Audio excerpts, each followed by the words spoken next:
is your May 2025 reading and what to expect.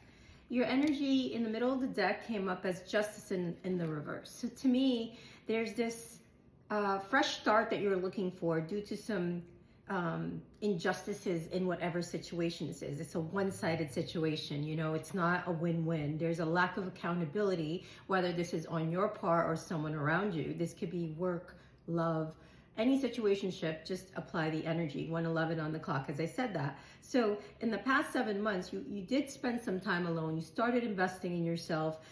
For some of you, paying off bills, saving some money, getting to know aspects of yourself so that you could start to get out of your own way, and that's why you've been tempering your situation with the Temperance card here. Like you started becoming more independent and self-sovereign, and being able to balance yourself in a sensible way, and you're finding meaning and purpose in all of this, right? Spiritually and emotionally.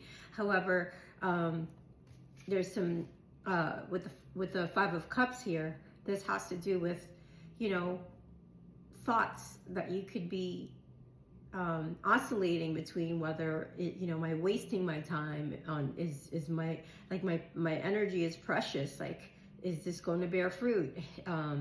Is it time to turn my attention into something more aligned with my soul's purpose? That's what's going on for you in May, Capricorn. And in the future energies, you came up as an Empress in reverse.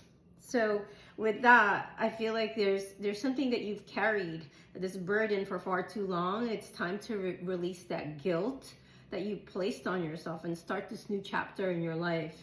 And it's going to help you to set new goals and begin to take action towards happiness. But in the reverse, you may fall back, or if this is not your energy, it could be someone around you falling back into dependency, not focused, focused on the wrong things, and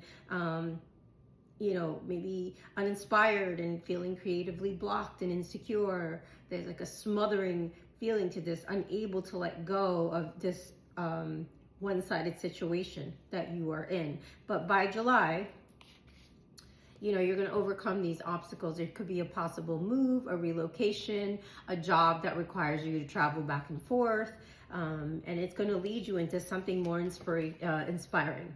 Because, even though it's going to be hard in May to kind of have faith and trust that everything's going to be okay, you will increase your faith, and your life's going to begin to flow in magical ways that you've ever imagined possible, with the Chariot card. That's movement forward and being guided, and success is, you're going to experience success in the face of difficulty, and you're going to be able to bring balance and take your action on these ideas that you've been kind of investing in or thinking about in the past 7 months, I would say. So I feel like this is your time to expand, and this is a main theme in May, Capricorn, that you're going to be thinking about. And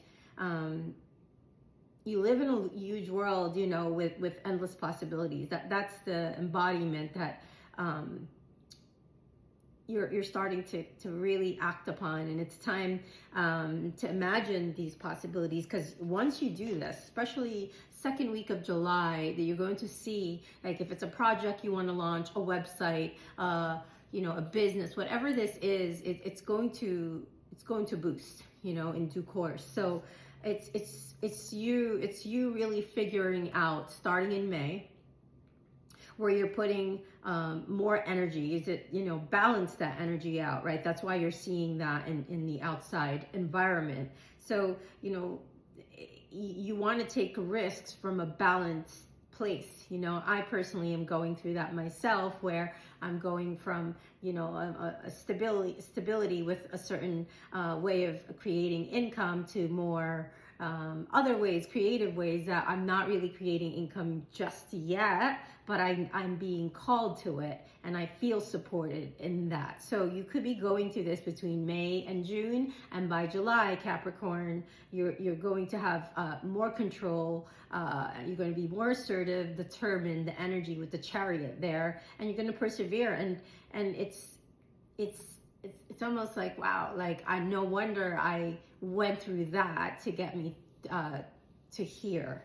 So you may not understand this right now as you're listening to this reading, but it will make more sense in July.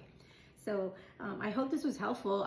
Again, focus on building your connection to your true self, your higher self, so that you don't depend on this outer circumstance for strength and security, right? You're going to be able to, the more we connect with our soul connection, which is our true support in life, which is our divinity, our higher self, right?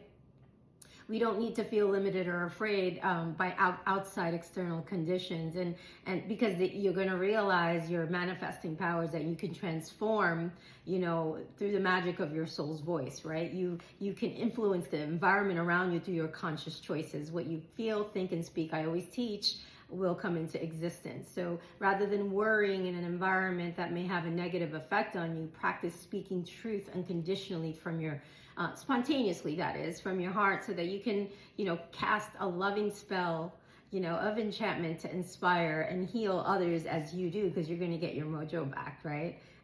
Like I said, by second week of July, your unwavering faith in being able to stand firm and bring balance is going to bring you amazing, passionate results in a couple of months. I hope this makes sense.